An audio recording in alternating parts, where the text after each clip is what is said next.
ఈ పాపని ఎవరైనా చూసారమ్మా? లేదు సార్, ఈ పాప ఎవరో మాకు తెలీదు సార్. నా పాప నాకు చెప్పకుండా ఎక్కడికి వెళ్ళదు సార్.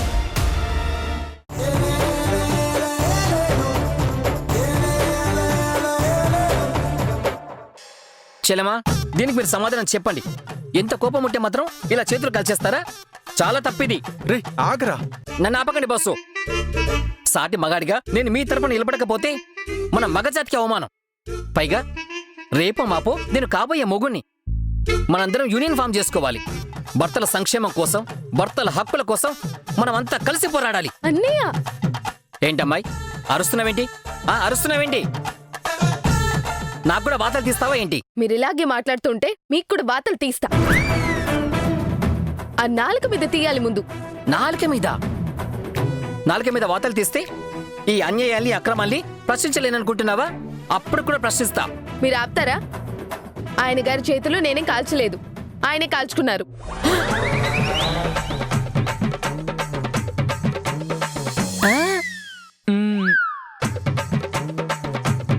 మరి ఇంతసేపటి నుంచి నేను కంఠశ్వాస వచ్చేలాగా అలా అర్చిస్తుంటే ఆ ముక్క చెప్పి చావచ్చుగా.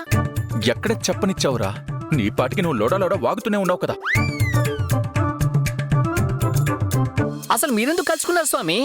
ఏంటిది? ఏం చేయనురా? నేను నిజంగానే చేసిన తప్పుకి పశ్చాత్తాపడి ఆ నిజాన్ని ఒప్పుకుంటున్నానని తనకి తెలియచేయడం కోసం, నా నిజాయితీని నిరూపించుకోవడం కోసం మండుతున్న స్టవ్ మీద చెయ్యి పెట్టి మరీ ప్రమాణం చేశాను.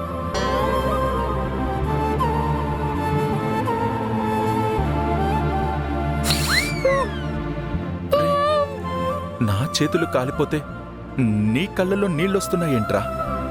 బస్సు మొన్నటి వరకు ఒట్టిగా గ్యాస్ కొడుతూ ఉంటారనుకున్నానేమో గాని ఇంత గ్రేట్ అనుకోలేదు బస్సు. మీరు నిజంగా మీ తప్పును తెలుసుకుని పశ్చాత్తాపడుతున్నారని మా చెల్లెలికి నిరూపించడం కోసం నిప్పులో చేపట్టి మరీ ప్రూవ్ చేసుకున్నారే. You are so great boss. I am proud of you my boss. రే, నేనిది నువ్వు ప్రౌడ్గా ఫీల్ అవడం కోసం చేసింది కాదురా. మధు నన్ను అర్థం చేసుకోవడం కోసం, ఇప్పటికైనా నా నిజాయితీని గుర్తించడం కోసం చేసింది. అది తనకు అర్థమైతే చాలు. చూసారా చెల్లెబ్బ, బావగారు ఎంత నిజాయితీ పనులు. నిజం నిప్పులాంటిది అంటారు. అందుకే నిప్పులో చేపట్టి మరీ ప్రూవ్ చేసుకున్నారు. ఇప్పటికైనా నువ్వు బావగారి అర్థం చేసుకోవాలి చెల్లెబ్బ.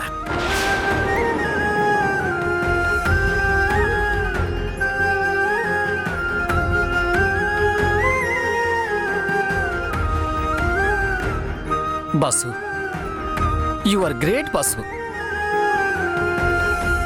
మండుతుందా బస్సు? మరి కాల్తే మండతారా? అదేం ప్రశ్న రా, పిచ్చి ప్రశ్న కదా. కానీ ఏంటో, ఎవరైనా పడితే అయ్యో పడ్డారా అంటాం. ఇది అంతే. అడ్జస్ట్ అవ్వండి. ఏది ఆ చెయ్యిలో ఇవ్వండి, కాసేపు నేను ఊతాను.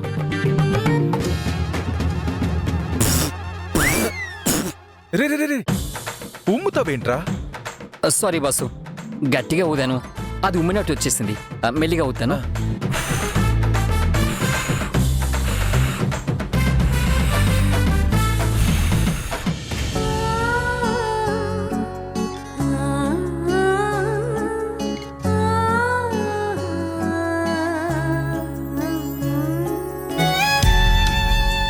నిజంగానే ఆయన చేసిన తప్పును తెలుసుకొని పశ్చాత్తాపడుతున్నట్టున్నారు. నాకే నిజం తెలియకముందే ఆయన నాతో చెప్పాలని అనుకోనుంటారు. కానీ ఆ తప్పుని నా ముందు అంగీకరించి క్షమించమని అడగడానికి ఎంబారసింగ్గా ఫీల్ అయిపోయి వెంటనే చెప్పలేకపోయి ఉండొచ్చు. అంత పెద్ద పొరపాటు చేసినప్పుడు దీని గురించి చెప్పడానికి ఇబ్బంది పడ్డం సహజమే కదా. ఛీ, నాకు బుద్ధి లేదు. ఆవేశంలో ఆయన్ని మాట్లాడనివ్వకుండా చేశాను.